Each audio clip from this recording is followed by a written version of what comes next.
I'm Mark Newble, and welcome to Beast TV. Tonight, we've got an excellent show with Cam Buckner from Dixie Cryptid.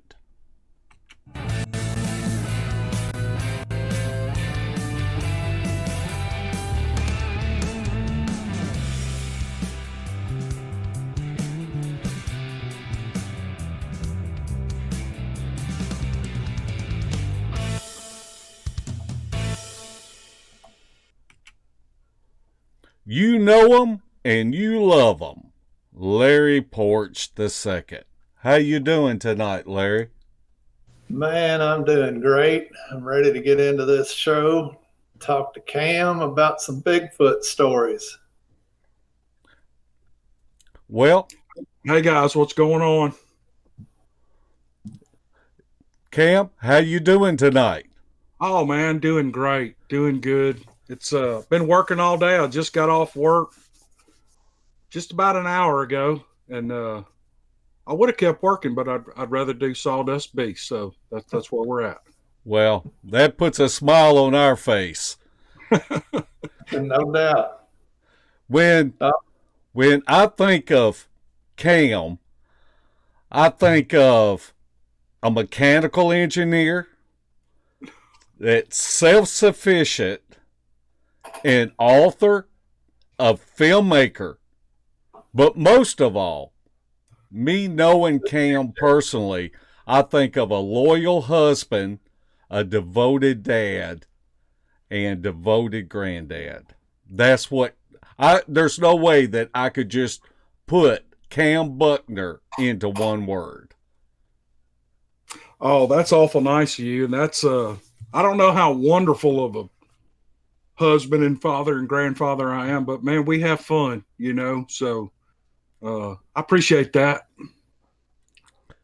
Larry, you have anything that you want to add to that?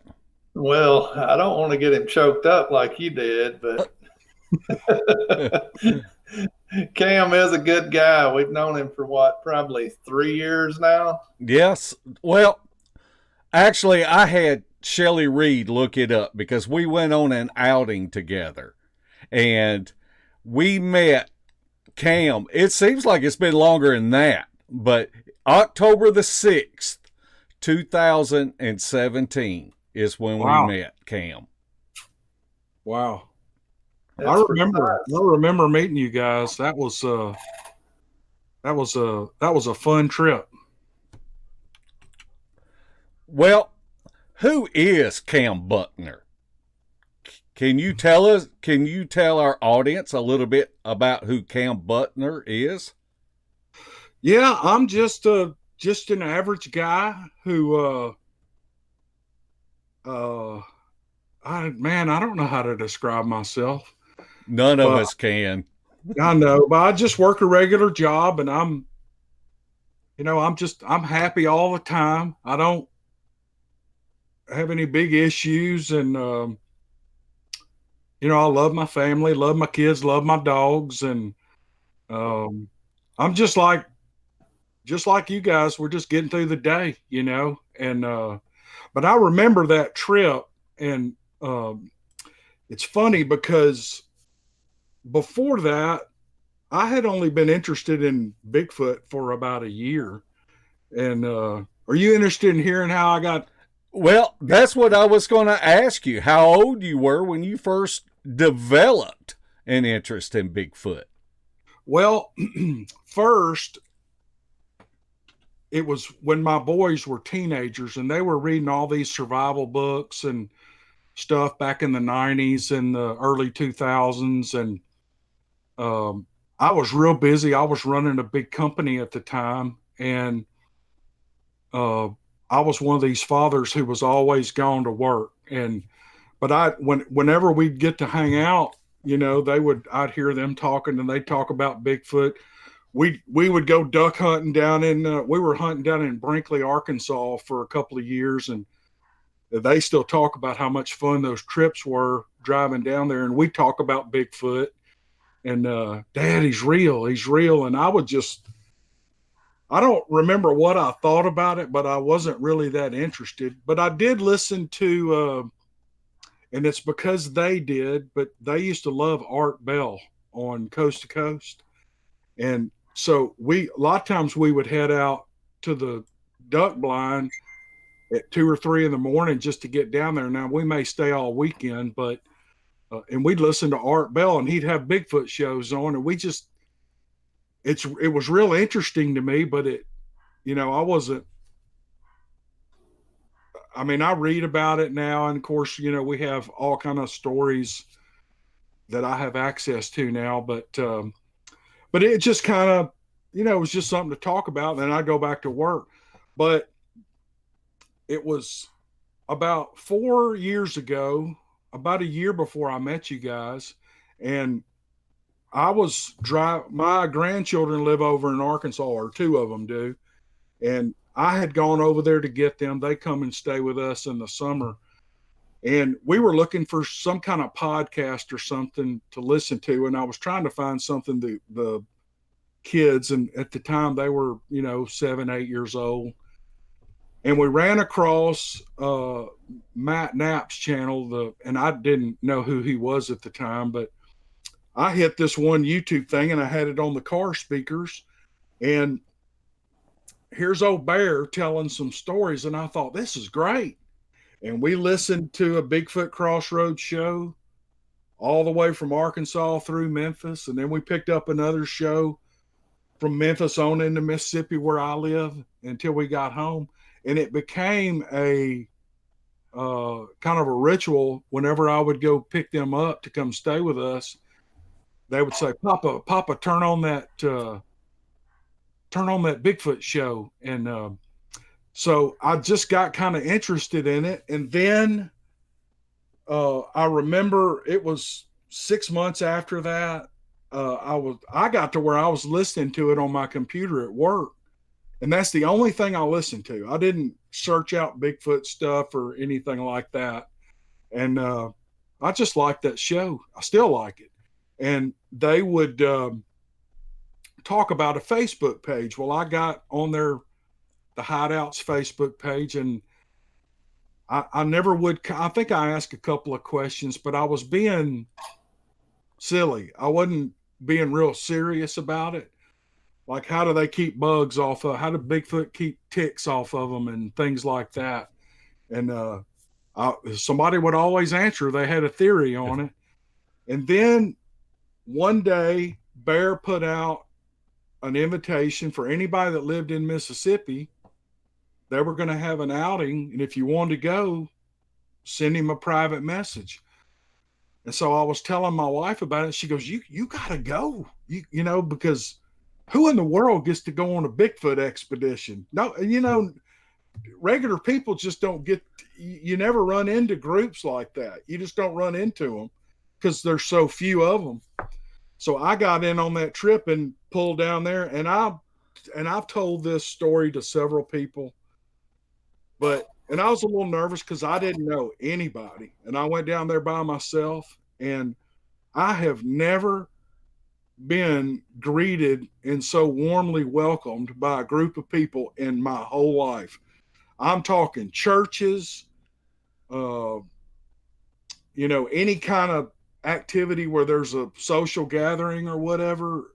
I've never been so warmly welcomed and treated so nice as I was that weekend. And I just fell in love with y'all, all of y'all. And so that's kind of how I got connected with you. And we had a great time that weekend. I wasn't able to stay the whole weekend, but it was just a lot of fun, just a ton of fun. I remember that. And I remember before Bear set it up, he called me, and you know how Bear talks. He said, "Hoss, yeah, I want to get an outing together with some of these people that want to learn how to research, and we can get a campground, meet at a campground, and we can kind of teach them some things to correct procedures, and so me and Larry headed on down there. What do you remember about that, Larry?" I remember it was hot. But what Cam was saying about how we always embrace each other, sometimes I think everybody looks up and goes, "Oh, there's another crazy person. Let's go say hey." No, I'm kidding about that. But it is kind of like a fraternity like thing or a sorority like thing if you're a woman. But it's just a common good for each other. But I remember how interested Joe was. The questions he asked were some spot on questions that, some of us take for granted or don't even think about. And his interest level and the intelligence he used in coming up with these questions it struck me. I could tell he had a genuine interest from that point. I we met a lot of people that weekend. We met Mark Henderson and Jack Russell and Austin English. There was a lot of good people, and Mark cooked fish for us that weekend. Joe, what sticks out in your mind about that outing with me and Larry? Well, I was going to say that even to this day, I don't know if it's just me or maybe I'm I have a different outlook on things, but people fascinate me and their stories. And so I think even to this day, I'm a little more interested in the people that research and search for and who are borderline obsessed with this quest, to find this thing. And so what really struck me the most in that weekend was, I pulled up, and I got to say this, Bear, it was a pleasure to meet him and everybody. But my granddaughter was such a fan, I gave her the phone. I called her on the phone, and I said, "Bear, would you say hi to my granddaughter?" And he goes, "Yeah, man, give me your phone." It's like, here's this superstar in the Bigfoot world, and he grabs the phone and just starts talking to my granddaughter like she's his niece or something. And, and when you like people and you want to get to know them, and at least I do, and I want to know what makes them tick. But one of the things I remember the most is, I had a tent and I had it set up actually on some asphalt, which was a big mistake because my back hurt for days after that. But everybody's around the campfire and everybody's, got tents pitched, real close to each other. And then later in the night, I couldn't find you guys. And they said, "Oh, they're down there hammock camping down there in that hole." And y'all were 300 or 400 yards away from the camp in hammocks. And I just thought that was the craziest thing I had ever seen in my life. I said, we're out here where these people say Bigfoot is everywhere. And, down in central Mississippi. And here these guys are sleeping in hammocks, real exposed and real vulnerable out there in the woods. And I've never forgot that. I remember coming home and through the weekend, I saw all your equipment and what you do and all those things. And I remember coming back and telling people, I know guys that elk hunt. They'll pack up and go out west and elk hunt for sometimes. Some of them go for a month or 2 weeks, how long the season is. And they don't put as much effort and go as, my word is always rawhide, as you guys do with Bigfoot. And it impressed me so much. And I've told you all this. And I thought, I have got to figure out what it is that makes these guys push so hard.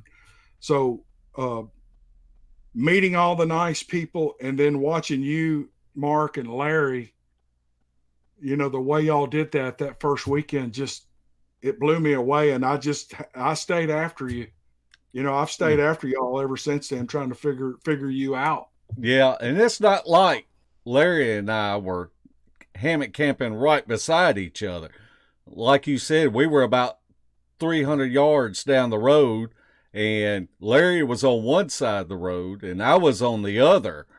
And there was probably 100 yards in between us.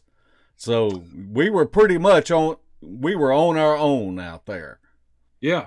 I remember the next morning I got up and took a walk. I walked about 1.5 miles up this road and came back, and just by myself.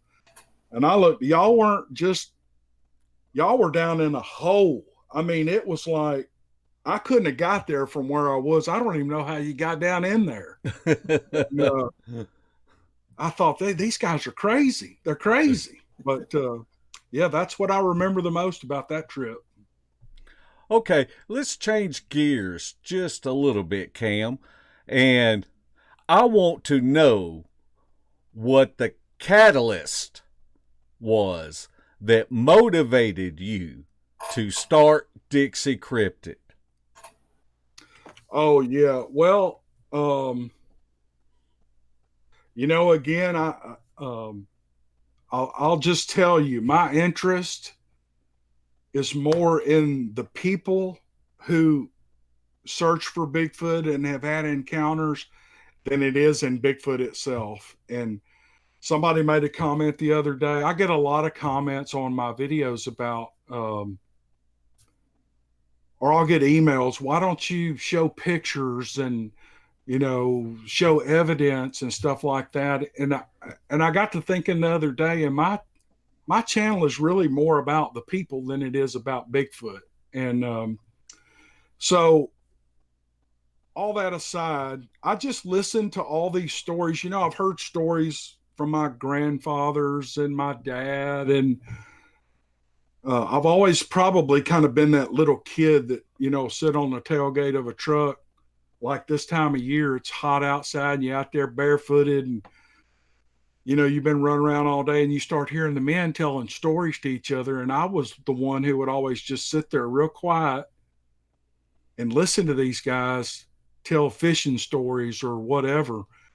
And it's the same way with Bigfoot. When I hear somebody speak up about a Bigfoot encounter or whatever, and I've been this way forever, I just take it all in. I just love to hear the stories. So fast forward to back this past September, October, I was telling my wife, I said, I wish there was something I could do. I got interested in YouTube, and I thought that'd be fun I mentioned to her to maybe narrate some stories. And she goes, you love to write, you love to tell stories, you should get on there and do it. And she encouraged me to. And I just did it for fun. I didn't do it. I didn't have any grand ideas or anything. I just thought, well, this will be fun. And so I wrote a few stories around stories that had been told me through the years. Again, I don't forget them. I remember every one of them. And it doesn't have to be a Bigfoot story. It can be a guy who killed an alligator down in Louisiana, or he got tangled up with an alligator. I'll remember that story from the time I was 10. I'll just don't forget them. And so I threw up those stories, and they're all true, or they were told to me as true. And, I don't know. People started listening to them, and we were off and running, and it was a little bit scary, really, because I thought, man, now I've got to really produce, I don't, you got to keep up, and I have a job. And so anyway, that's, I just love the story the writing and it gives me an insight into people's personalities and what makes them tick. And it's fascinating. I mean, if you remember when we first met, I was asking 1,000 questions. My wife always goes, why do you always do that with people? And I just tell her I'm interested in where they came from, why they do what they do, and all this kind of thing. And so I'm just inquisitive about people, I guess. I think, but to answer your question, that's kind of how it all started. Just a silly little story channel, you know, and I didn't even know there were people on YouTube that did it. I found them since, but it's pretty interesting. A lot of people are doing this, and that's great. In the beginning, when you first started Dixie Cryptid, did you ever in your wildest dreams think that it would be this successful? Oh no. And you know, it could tank tomorrow. So I don't put any no, I didn't think it would. I mean, somebody, you know, every once in a while we get a nasty comment. Somebody called me a hillbilly. I thought about responding and saying, don't mix me up with the hillbillies. I'm a redneck. So, you know, I've got this horrible accent, and, you know, I'm not a professional speaker or narrator or anything.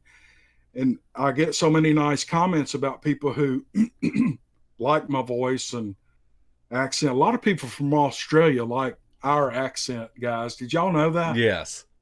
I didn't have any idea, but so no, I didn't think it would, and I don't expect it to do, you know, I mean, I just live for the day, and, you know, if today's a good day, it's a good day, and tomorrow we'll just worry about that when that comes. But no, I didn't have any idea, no earthly idea people would enjoy it so much.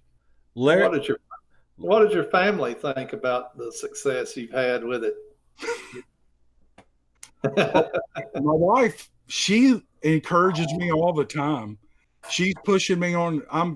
I'm putting together a book right now of several encounters, and of course we're working on our documentary, and she's encouraging me. She, you know, we'll be sitting in there at 9 o'clock at night watching Game of Thrones or whatever. And she goes, "You need to be out there working on your book or whatever." So, and then the kids and grandkids, they, it took them a while. Like my granddaughter, she'll say, "Oh, Papa, I just can't listen because I know it's you." And my daughter's that way. And I don't understand that, but they're like, "We just have the hardest time listening to you tell these stories." But my second youngest granddaughter, Amelia, they just went over to Arkansas for the week, her and my wife and all my sons, and I had to stay here and work. And on the way over, my wife called me and she said, "I just want you to know your granddaughter has listened to about 6 or 8 of your videos and she loves them." So Amelia likes them, so I'm happy about that. That's good. Larry, have we got any questions on the chat? We do. Let me go up to Diane's question here. She asks if Cam has ever seen a squatch. No, I haven't. I haven't seen one. I have not had an encounter. And I'm not sure if I did, I would tell you, but I haven't. And I'll tell you why that is, because I don't want my story to trump someone else's story, but I haven't. And matter of fact,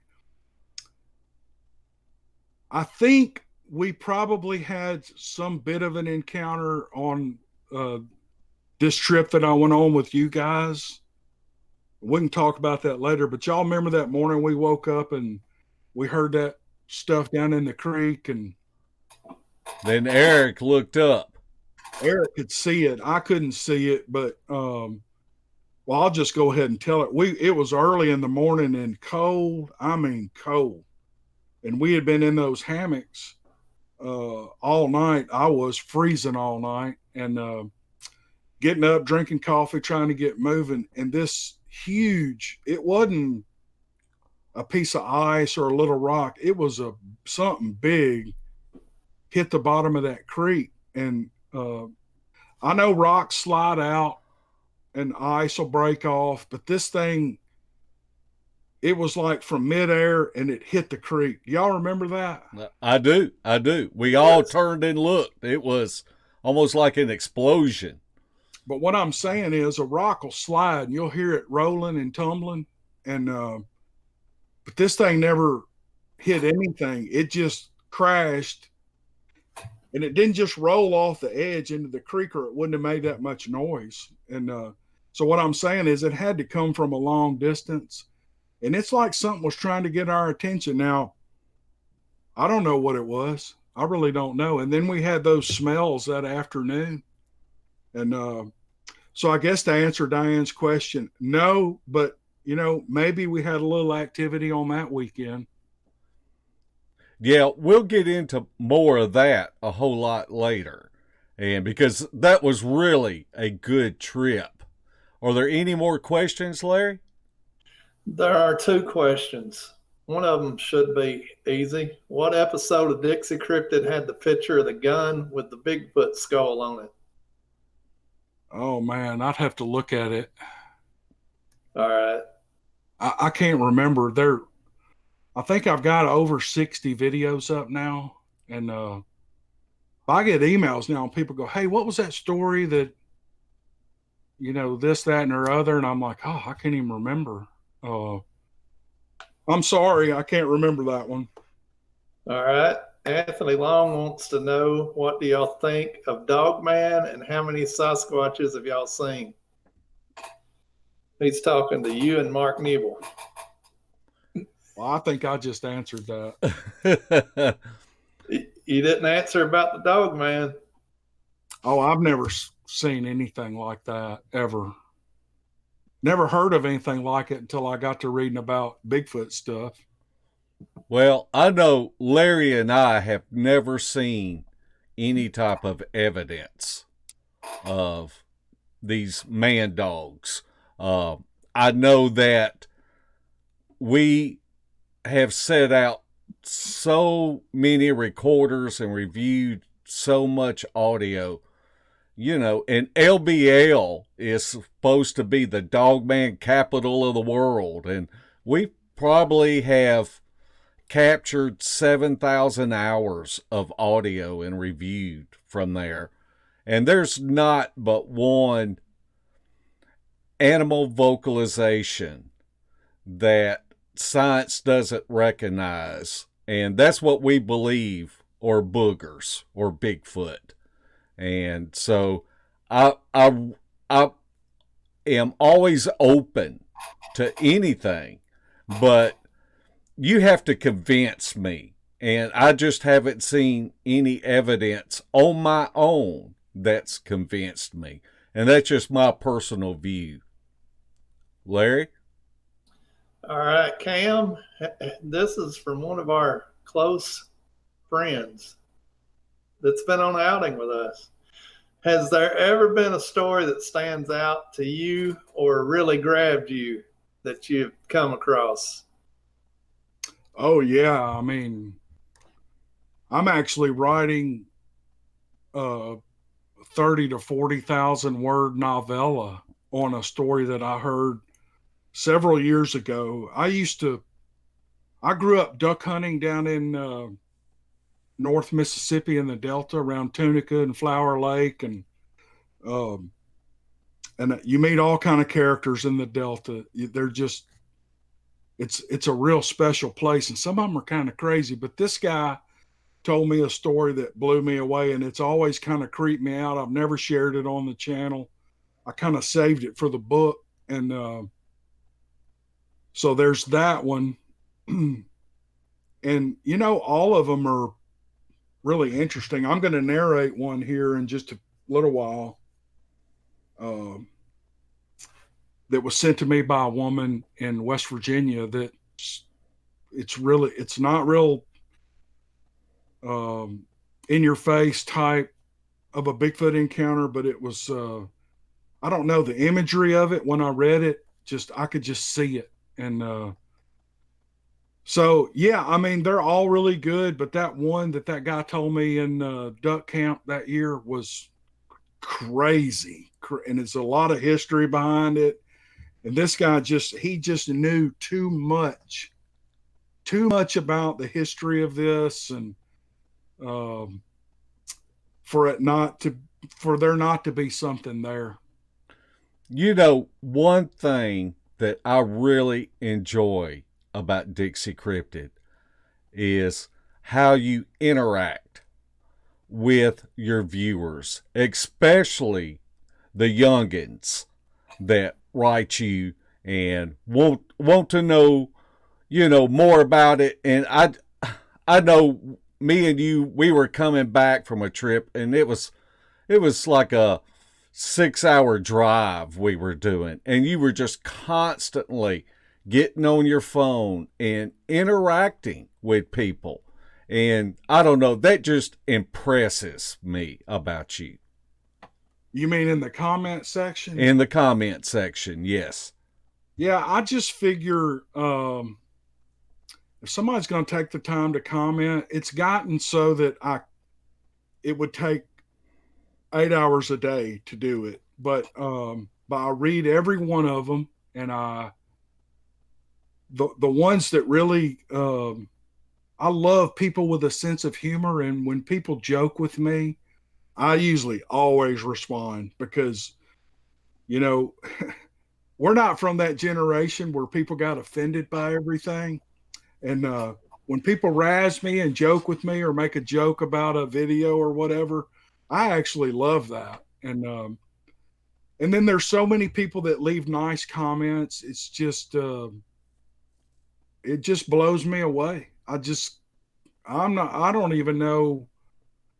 There's just no way to thank people for being so nice. So yeah, if they're going to take the time to leave a comment, I'm at least going to hit that little heart after I read it. And if it really strikes me, I'm going to respond. And I respond to a lot of them.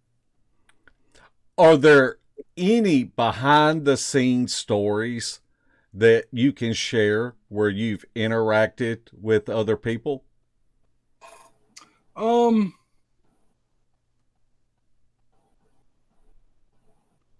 There's a couple of people that I don't do phone interviews or anything like that. I would, but I don't have time. And because I just, y'all know how I work, and it's a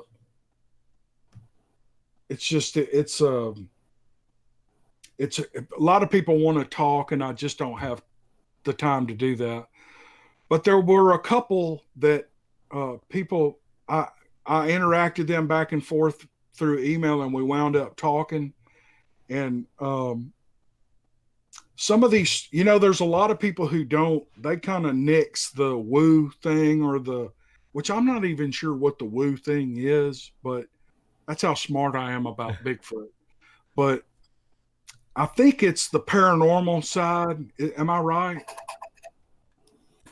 I would say so. Paranormal. It kind of intertwines with it.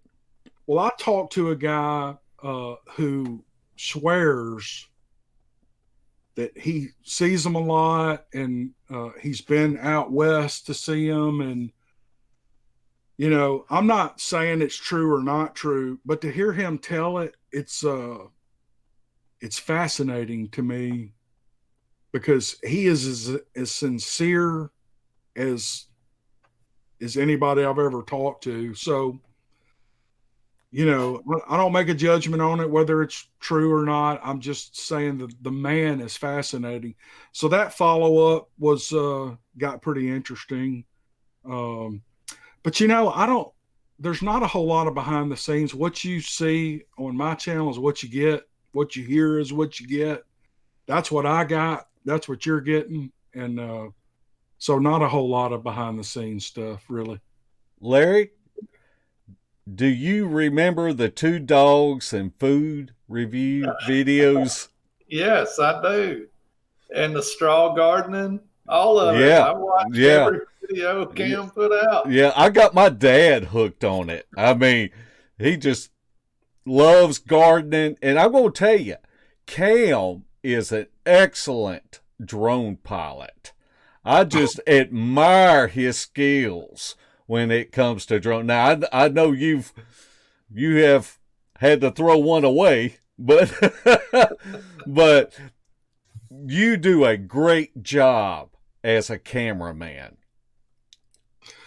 Well, I like the visual end of it, and I don't get to get into that much now because again, I'm working, and then if I have free time, I'm going to do a Dixie video, and I like to fly the drone. Hey, the secret to the drone stuff is to cut out all the turns, edit all that stuff out. Only go forward, backwards, sideways, and all the twisting around and stuff. You got to edit all that out. That's like rule number one with drone footage. And but yeah, I love the video. I love the visual end of it. And this documentary we're working on, it's pretty. The visual part of it's pretty good. Pretty good. Okay, well, let's kind of shift gears and move towards the documentary. Hey, let me stop you for a minute. Sure. There's a buddy of mine that I meant to say happy birthday to back on Father's Day on the 16th, and I forgot him. And Leo Monroy, his daughters sent me an email and reminded me that it was his birthday. Maya, Lily, and Ruby sent me an email and said, "Hey, Dad's birthday's on Father's Day. So they wanted to remind me to tell him happy birthday, and I forgot to. So happy birthday, belated birthday, Leo. I just want to let you know that." Okay, move on, Larry. I'm sorry about that. Do we have any more questions, Larry? We do. We have two. One of them is, what cryptid is the most likely to be faked? I don't know if any of us would have the authority to answer that. Do you? Well, I would say Bigfoot is probably one of the most fake cryptids with all the dudes in suits and the fake footprints and stuff. But that's probably the easiest to find on YouTube is the fake videos of Bigfoot, in my opinion. I don't see anybody faking Chupacabra or Dogman or any of that stuff. Now, that's not saying Bigfoot's fake. It's just saying he's the easiest one to fake. Yeah, I misunderstood the question. Yeah, that's what he was saying. Which one was most likely to be fake? And the next question? The next question is, well, this question is kind of what a buddy of mine and I were discussing at lunch today. He watches your videos too, Cam. And he was saying, man, I love that guy. He'll be telling a story and you can hear a chicken in the background or a dog snoring. And Christine Kruger wants to know, how many animals do you have at your place? Because she's heard a dog and chickens. Yeah, I have four dogs. They're all rescues. Let's see, two of them I got from the pound. My big lab I got from a buddy of mine. He needed to get rid of a dog, and one of them wandered up. So we've got four. We got a lab, two pits, and a little hairless Mexican terrier. And then my wife, those are her chickens. Those aren't my chickens. It's funny how she wanted to get into these. We've got about 25 or 30 of them, and a big old handsome rooster, and a bunch of little chicks running around now. So now we got 33 of them. But and they never shut up. They sit out there and cluck and crow and all day long. And if the weather's nice, I'll leave my door open in my little outbuilding office, and they're in here with me. They come in and out all day long. I just saw where Eric Tipton commented that he cannot wait to get you back in the woods and up on top of a mountain. Me and Larry. You and Eric Tipton. Let's go. Maybe I'll be in better shape next time, Eric. But I tell you, him and Kane, they're hard to keep up with. They're my heroes. I'll just be honest about it. Those are just two guys that I love working with.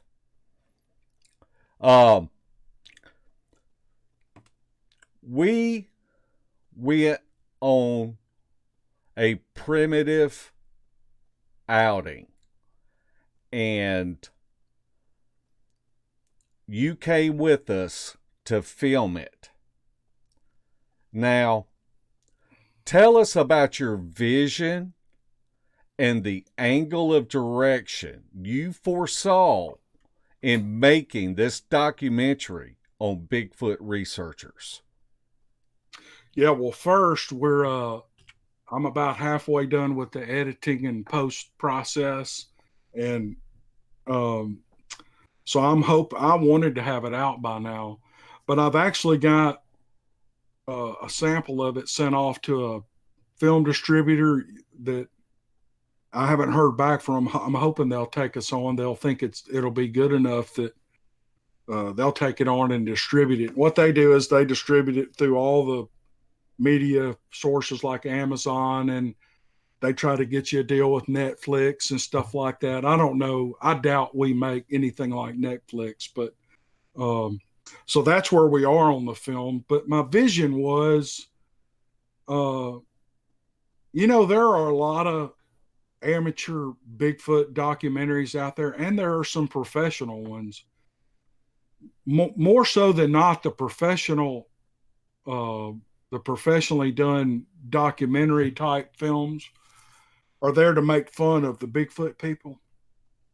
And even Finding Bigfoot, which was a huge deal. What was that, on A&E or whatever channel it was on? Animal Planet. Yeah, I still think that whole thing was filmed just to make those people look dumb. And of course, they never found anything. But I wanted to do, again, I go back to the people who search for Bigfoot and who are interested in Bigfoot. And I met you guys, and I saw, how you did it. And I talked to you occasionally, and you guys are always off on some adventure somewhere. And I know when y'all go on an adventure, you're not just parking in a campground and setting up a camper or a tent. Y'all are bushwhacking in somewhere. And then I got to meet Eric and Kane, and those guys are they're savages. I mean, they're just savages in the woods. And I had never seen anybody put so much time and effort, and I'm not being over dramatic here, actually put their lives in danger to go. I know that because my life was in danger up on the side of the hill. I kept thinking, if one of us breaks a leg out here, I don't know how we'll ever get out. But so the four personalities, you and Larry and Kane and Eric, just fascinated me. And if you remember, I just begged you to let me go and do this filming. I know y'all had to talk about it, and there had to be a trust level there, and I'm so glad you let me go. But the vision is to show, I guess, maybe if not a big audience, even a small audience, that there's actually people who are serious about this and willing to do some pretty tough things to get in there and learn about these things. And what I learn is that, probably 99 out of 100 trips, you're not going to see or hear or come across anything. But the determination and the fortitude that you guys have to keep going and going and going and finding these trackways and finding this evidence, and for it all to come together where you can start actually putting together a picture of how these things move and, where they live. And I mean, I'm not even knowledgeable enough to even explain it. It's going to be all in the documentary because the guys that know how to do it are doing it. And here's the last thing. Nobody is doing this. Nobody. I don't, what you'll find is people riding around in cars and doing calls at night, which is fine. A lot of people can't, they're not physically able to do what you guys do, but nobody is doing what you're doing. And we're going to and I know there's all the experts and all this kind of stuff, but they're not doing what you're doing. They're not doing what Eric and Kane are doing. And you guys get together and do it together. And you guys, they live in Ohio and you guys live in West Tennessee. But you guys come together and do expeditions together. And then when you're apart, it never stops.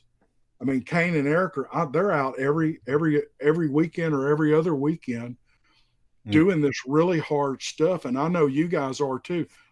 I've heard about your LBL weekends, and any time you guys have off, that's what you're doing, and it fascinates me. So that was kind of the motivation, and it's interesting to me, and I hope it is to other people. Okay, well, I tell you what, we are going to play the trailer that you produced for the upcoming documentary. So everybody enjoy this trailer.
Narrowing down all these thousands of acres around us, narrowing it down into corridors of activity.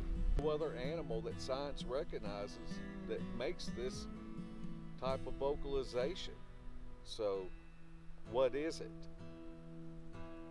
You have to have that mindset that if something breaks down, if something goes wrong, if all hell breaks loose, you're not leaving. Bottom line, plain and simple, you're not coming out of those woods.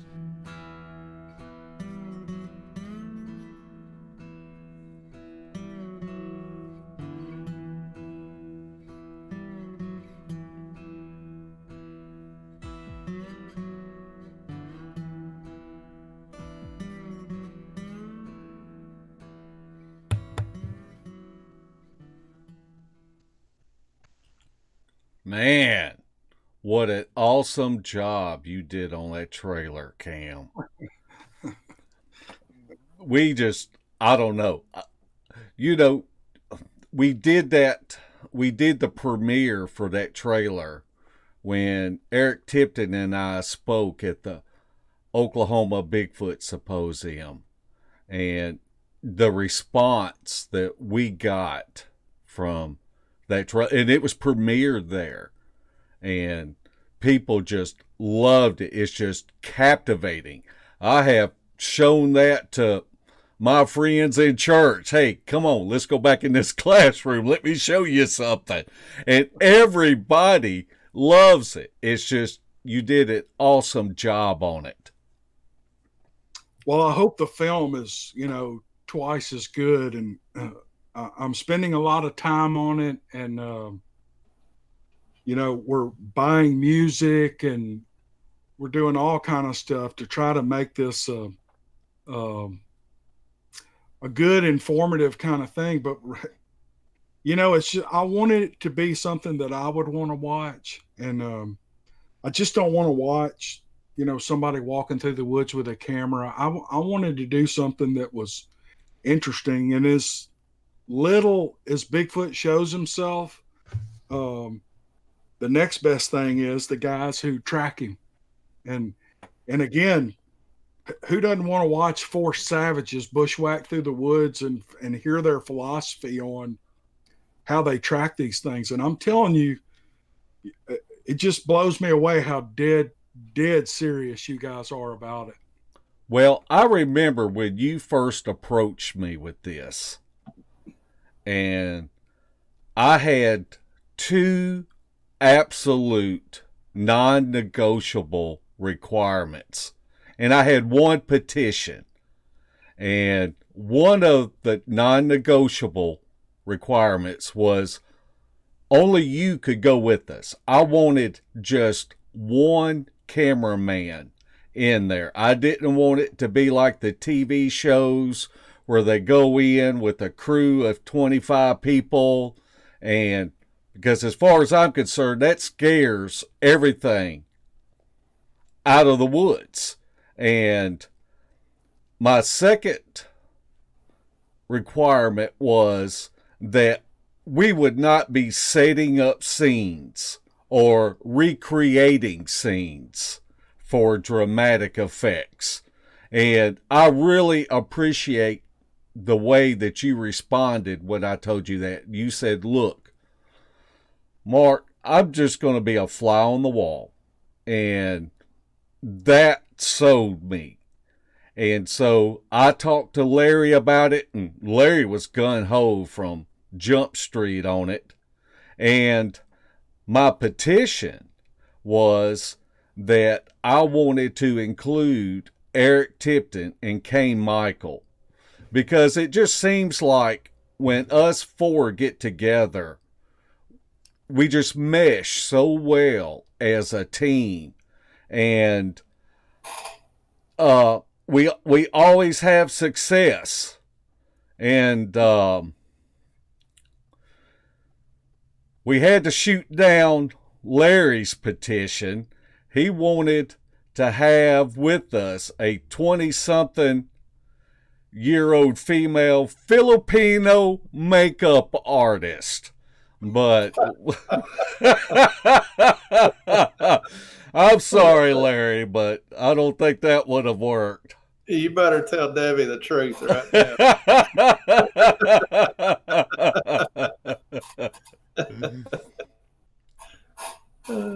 What are some of the things that you remember about that trip, Cam? How much Larry ate. I never seen anybody eat so much food in my life. That guy, I think, I'm a heavy guy. I'm not in the best shape, but I didn't eat a whole lot. I was wanting a pizza, but I know if somebody had delivered a pizza, Larry'd have got it before I got there. So that's one thing I'm going to do when I go out. I'm going to eat. I can promise you that. But I tell you, Larry may eat a lot, but he holds his weight well. And I tell you, there's not many people I would rather be in the woods with and know that if something happens to me, this guy is going to build an Indian sled and he's going to drag me up out of there. There's no doubt. Yeah, Larry's an athlete. I mean, all jokes aside, how old are you, Larry? You're in your 40s? I'm 50. I mean, I'm 58, and Larry's like, he's a machine, just like Eric and Kane and Mark. I mean, you guys are, and after that, I've been trying my best to get in better shape, because if I ever get to go again, I'd really like to keep up with you guys. But thanks for not leaving me. And, I remember, we got on that trackway and we followed that trackway for quite a bit. And I was needing to get back to where I had set out an audio recorder. and me and you went back to get the audio recorder. And this was really, I don't know if it really stood out to you, but when we walked up on that recorder, there were 2 X's that were laying there that were not there the day before when I had set out that recorder. Yeah, I saw those, and you know, I appreciate y'all putting me. Everybody listening, what they do is they will set up a perimeter. In other words, not everybody doesn't huddle in camp and stay close together. There's a perimeter, and there's usually some geographical structure, a rock wall or a bunch of trees or whatever, to block an open space. And they put me on that side where all those X's were, and there was a giant cliff. And I don't know if y'all figured that's a way, if they were going to attack, that's the way they were going to come in. I really appreciate y'all putting me on that side. Well, I was that guy in the last outing, so. Okay.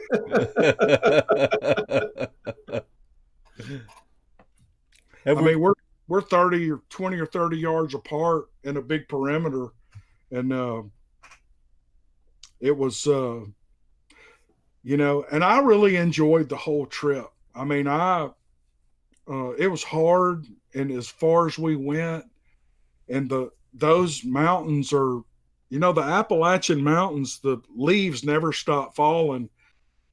And so in the fall or in the winter, when you're walking through the woods, you're walking through a foot of leaves.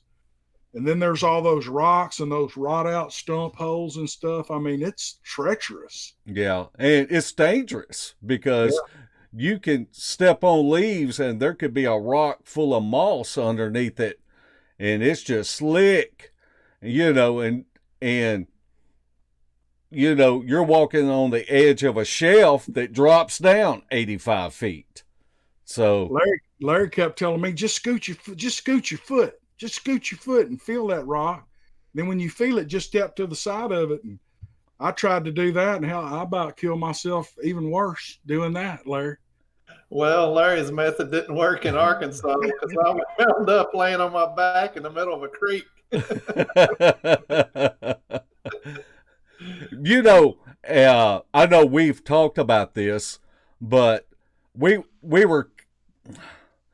was 2 mountains that came down together, and we were on the side of one of them, and there was a creek, and the ambient noise of the water flowing through was just really loud.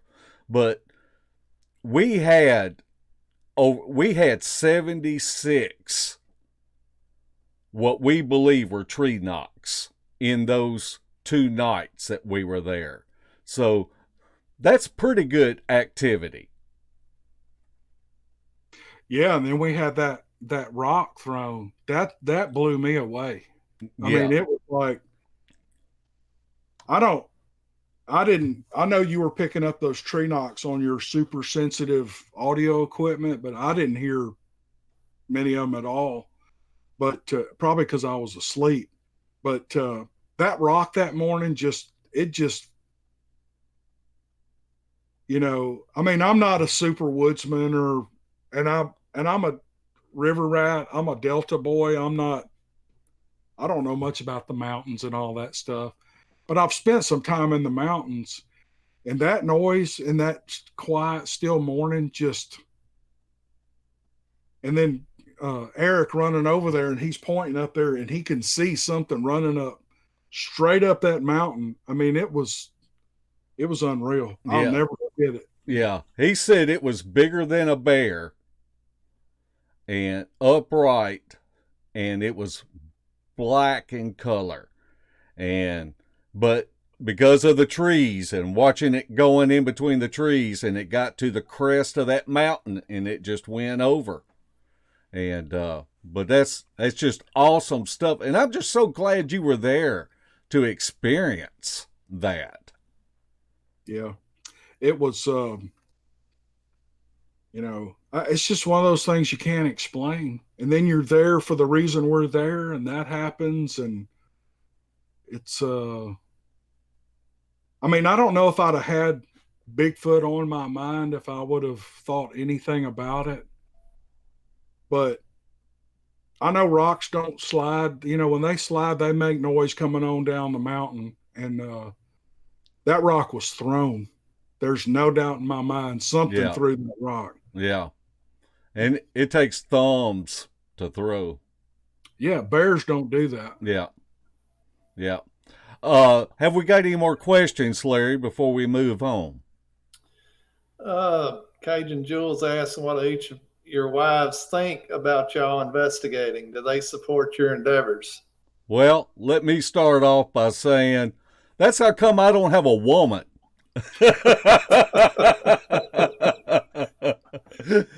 But these other two guys, they're a couple of lucky guys. I can tell you that. They're lucky guys. Well, my woman's more into Bigfoot than I am most of the time, I believe. So I don't have any problem with it. Sometimes I'm begging her to just go to a movie or out to dinner or something. I'm glad you brought her up. I remember the outing. I've only been on 2 outings, and then, you know, the trip we're talking about is only the 3rd thing I've done Bigfoot wise. So anybody listening, I'm not deep into this at all. And the main reason I go is to hang around these people. They're just nice people. But Larry's referring to Debbie Jones, who the very first time I met her, I wanted to have my camera, but y'all know me. I try not to be rude and have a camera in somebody's face. And I sat down and talked to her, and she told me a story when she was a little girl, or maybe she was a teenager. I don't recall the details. But down in Fout, it just smoked me. I mean, and I don't ever hear her tell that. Maybe if I get to doing some live shows, maybe I can talk her into coming on and telling that story. But it's fascinating.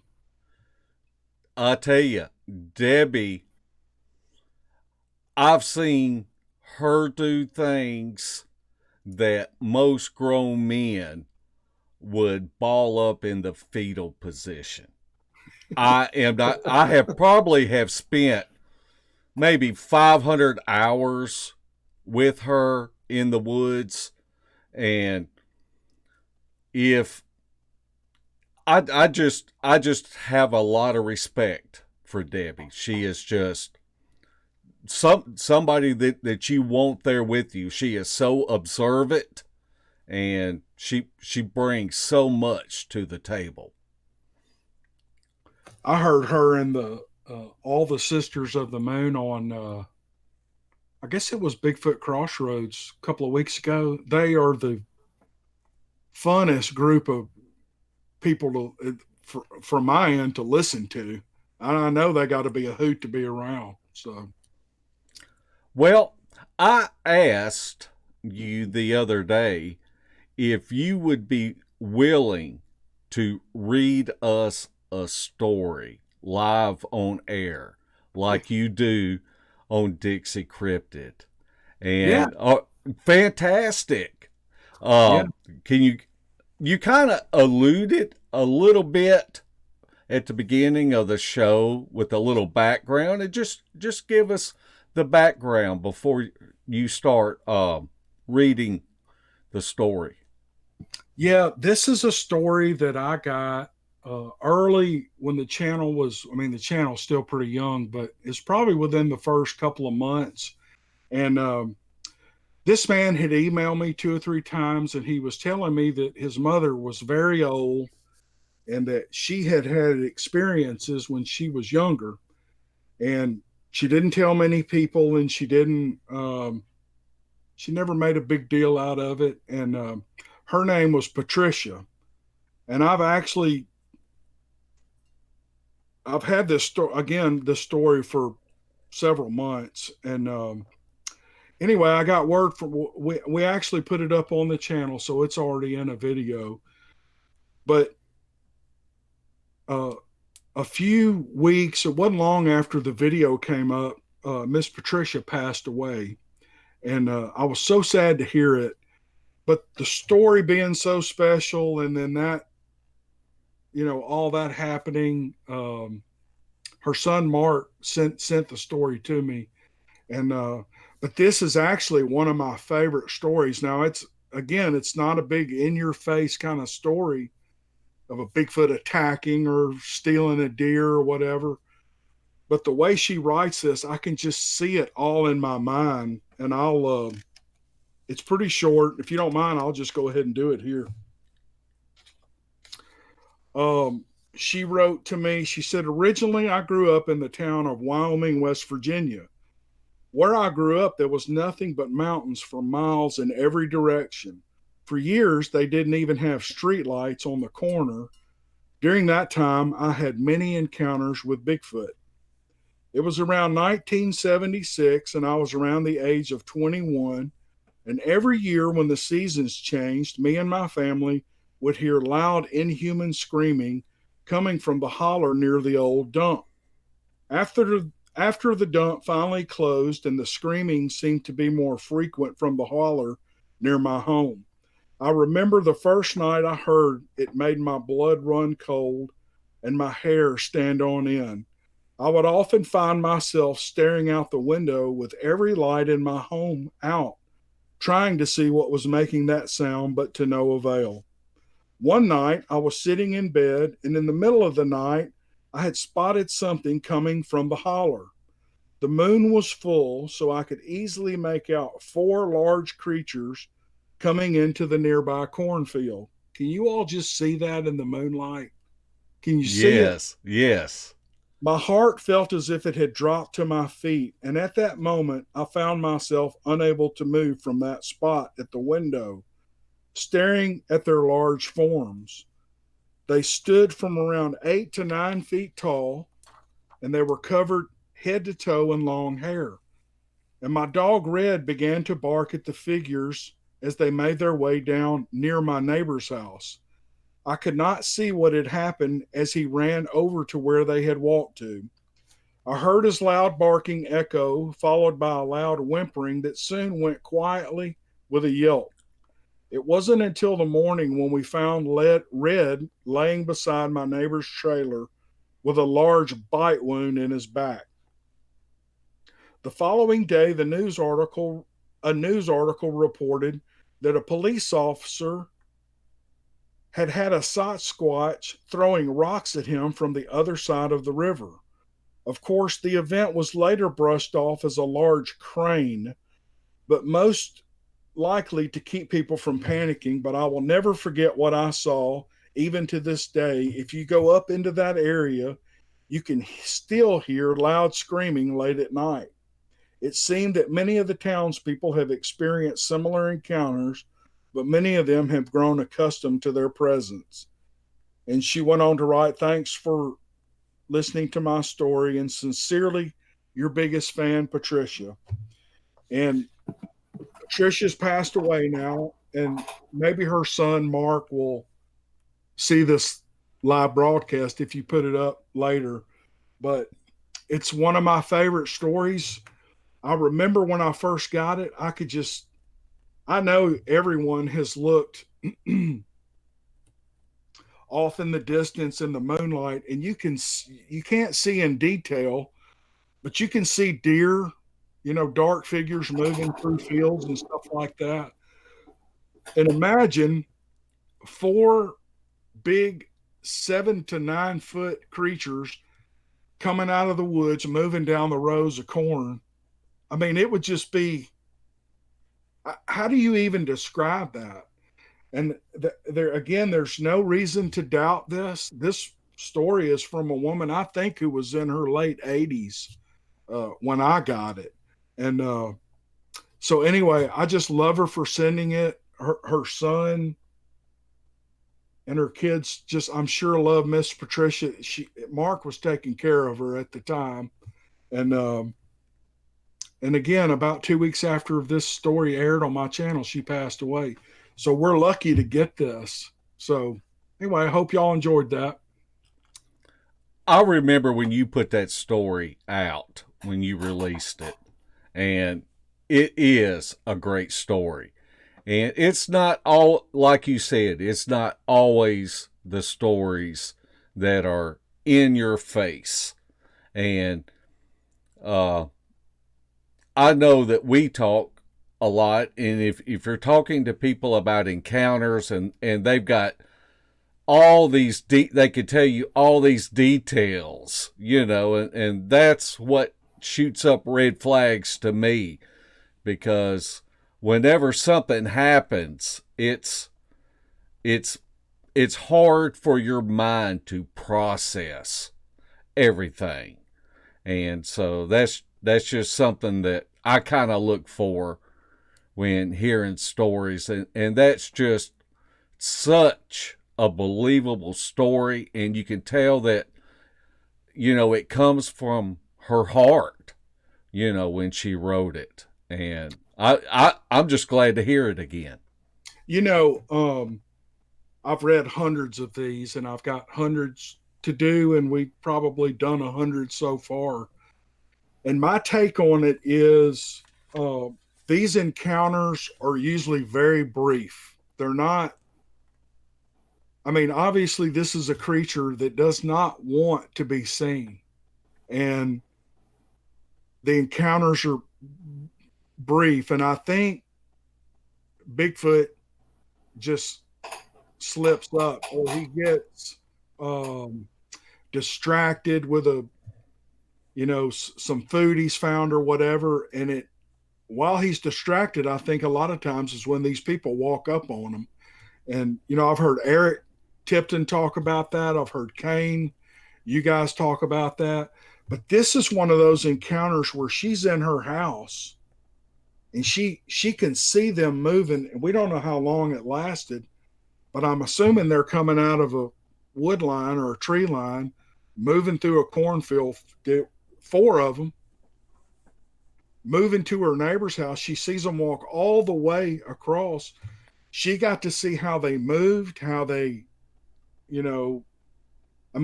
was a long encounter.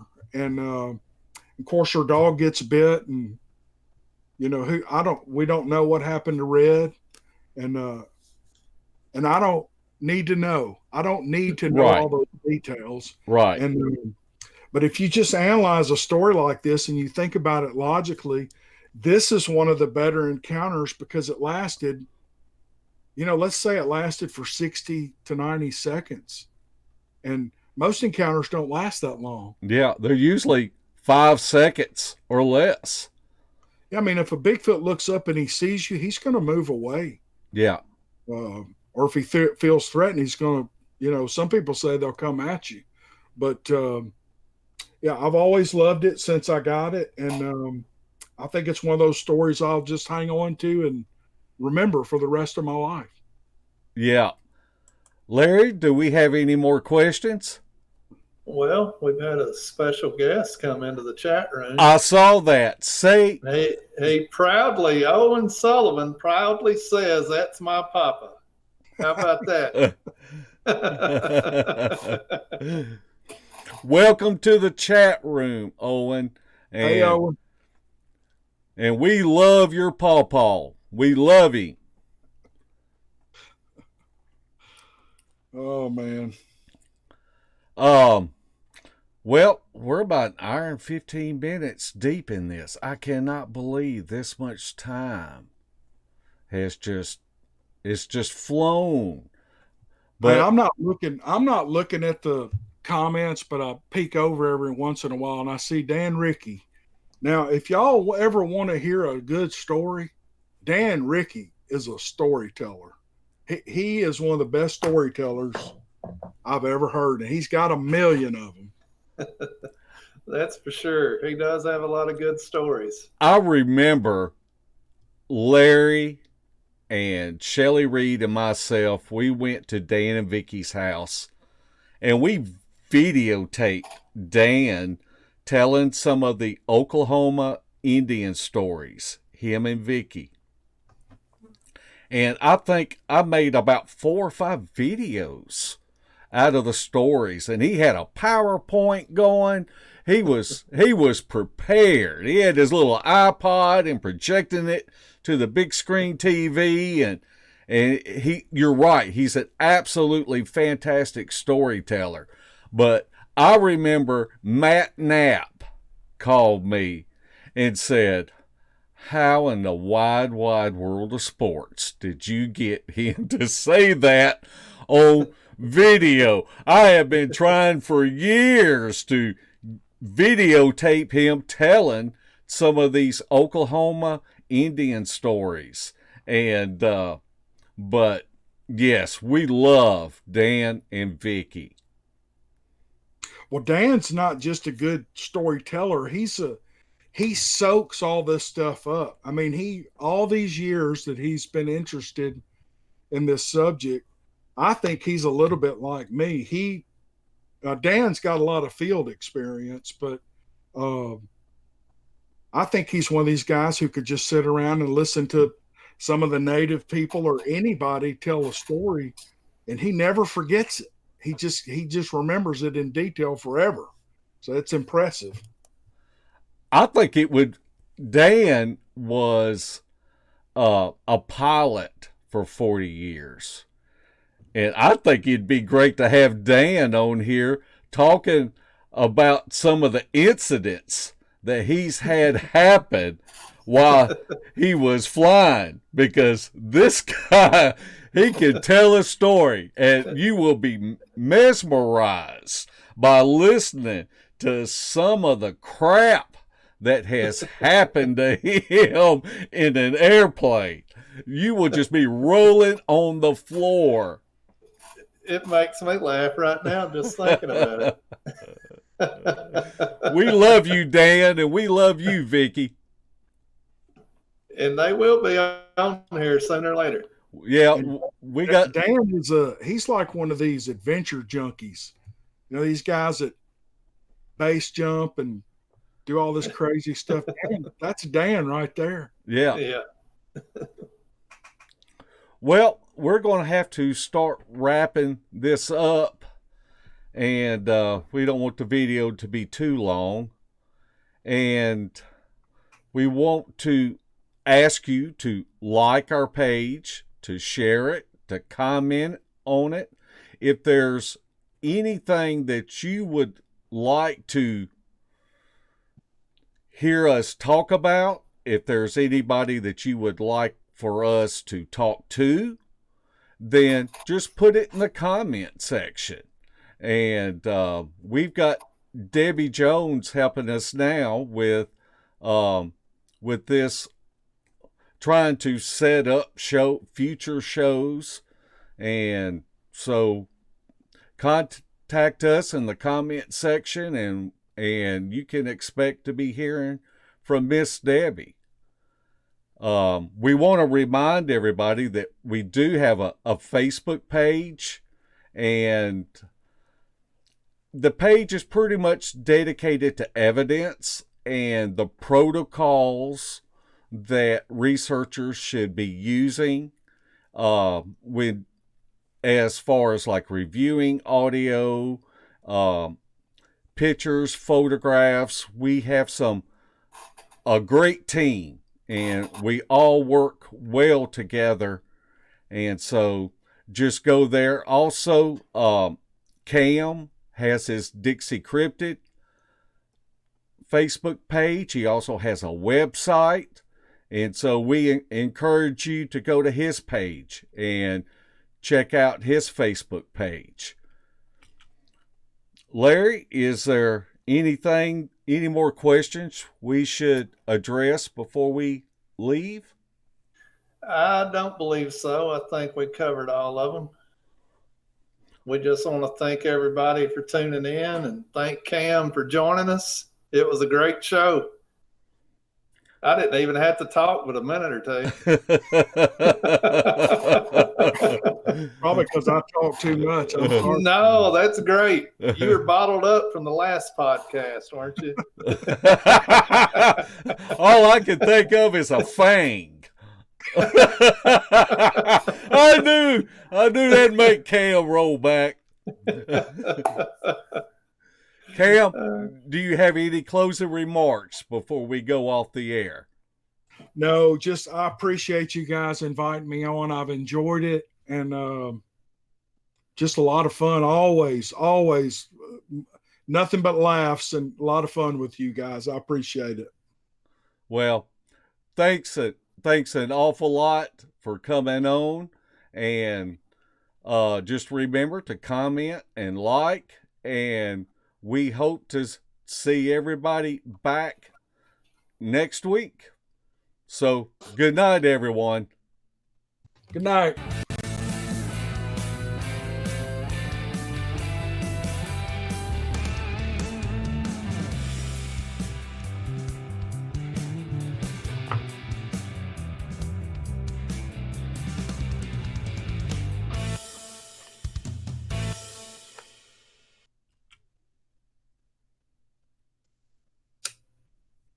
This has been a Sawdust production.